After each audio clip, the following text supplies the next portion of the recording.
السلام علیکم دوستو، جناتی واقعات کا دوسری کہانی لے کے حاضر ہوئی ہوں آپ کے لیے۔ ہمارے ابو کے ٹرانسفر منگلا ہوئی تو ہم نئے گھر میں منتقل ہو گئے۔ اس سے قبل ہم ٹیکسلا میں رہتے تھے، لہٰذا ہم نے نئے گھر میں سیٹنگ کی۔ اول تو ہمیں ٹیکسلا بہت یاد آیا، لیکن وقت کے ساتھ ساتھ سب کچھ فراموش ہوتا گیا۔ شروع کے سال تو ٹھیک گزرے، لیکن پھر اچانک ہمارے گھر میں جنوں نے ڈیرا ڈال لیا، جس کی بنا پہ عجیب سے واقعات رونما ہونے لگے۔ ہمیں یوں محسوس ہوتا جیسے ہمارے گھر میں کچھ اور لوگ بھی رہ رہے ہیں۔ لہٰذا امی جان میرے ماموں کی بیٹی نسرین کو اپنے ساتھ لے آئیں۔ ایک رات گرمیوں میں ہم لوگ باہر صحن میں سوئے ہوئے تھے۔ جب آدھی رات کا وقت ہوا تو ایک لڑکی میری امی جان کے پاؤں پکڑ کر اور پھر جھنجھوڑ کر اٹھانے لگی۔ پہلے تو امی نے سمجھا یہ ان کا وہم ہے، لیکن ان کے بار بار جھنجھوڑنے پہ امی جان نے آنکھیں کھولیں تو نسرین سامنے کھڑی تھی۔ وہ اٹھنے لگیں تو نسرین چارپائی کے نیچے گھس گئی، لیکن جب امی نے ساتھ والی چارپائی پہ نظر دوڑائی تو یہ دیکھ کے دنگ رہ گئیں کہ نسرین وہاں گہری نیند سو رہی تھی۔ خوف کے مارے امی کا برا حال ہو گیا۔ ہمارے گاؤں میں کسی رشتہ دار کی شادی تھی۔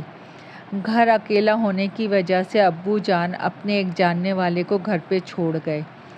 رات کو ہمارے گھر سویا کرے۔ ہم لوگ شادی سے واپس آئے تو اس نے کہا، آئندہ میں کبھی آپ کے گھر نہیں سوؤں گا۔ ابو جان نے پوچھا کیوں؟ وہ بولا، کل رات میں سویا ہوا تھا کہ میری آنکھ کھل گئی۔ کیا دیکھتا ہوں کہ چھوٹے چھوٹے بچے ادھر ادھر پھر رہے ہیں اور کچھ میرے ساتھ سوئے ہوئے ہیں۔ لائٹ آن ہے، کچھ عورتیں اور مرد چہل قدمی کر رہے ہیں۔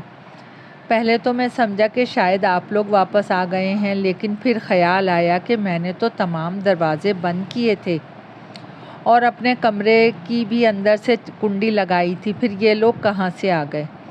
خوف کے مارے میرا تو برا حال ہو گیا اور میں نے آیات قرآنی پڑھنا شروع کر دیا تو وہ سب غائب ہو گئے۔ ہم لوگ گرمیوں میں صحن میں بیٹھ کے باتیں کر رہے تھے کہ دیکھتے ہیں کہ ایک لڑکی کھڑکی کے پاس کھڑی آئینہ دیکھ رہی ہے۔ ایک روز امی نے میرے بھائی کو شام کے وقت دکان سے کچھ خریدنے کے لیے بھیجا۔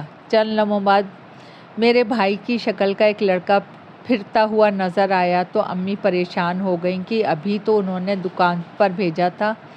لہٰذا امی نے پوچھا، تم سودا لینے نہیں گئے؟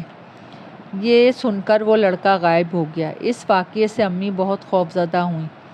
جب سردیوں میں رات کو ہم اندر سوتے تو چھت پر شور و غل بپا ہوتا، ایسا لگتا کہ کچھ لوگ ادھر ادھر بھاگ رہے ہیں۔ اکثر ہمارے صحن میں پتھروں کی بارش شروع ہو جاتی۔ ہم لوگ صحن کے اندر بیٹھے رہتے اور آیات پڑھتے تو پتھروں کی بارش تھم جاتی۔ بعض اوقات ہمارے گھر سے چیزیں غائب ہو جاتی اور تلاش کرنے کے باوجود نہ ملتی، لیکن پھر وہی چیز ادھر ادھر پڑی مل جاتی جہاں ہم نے 1000 بار تلاش کیا ہوتا تھا۔ کبھی کبھی آٹے کے کنستر سے آدھا آٹا غائب ہوتا، اسی طرح چاول اور دالیں بھی غائب ہوتی۔ ہم نے کافی عمل کروائے، لیکن سب بے سود۔ ایک روز میرے لاہور والے کزن آئے تو امی نے اپنی پریشانی بیان کی۔ انہوں نے کہا، لاہور میں ایک عامل صاحب ہیں، آپ ان سے رابطہ کریں۔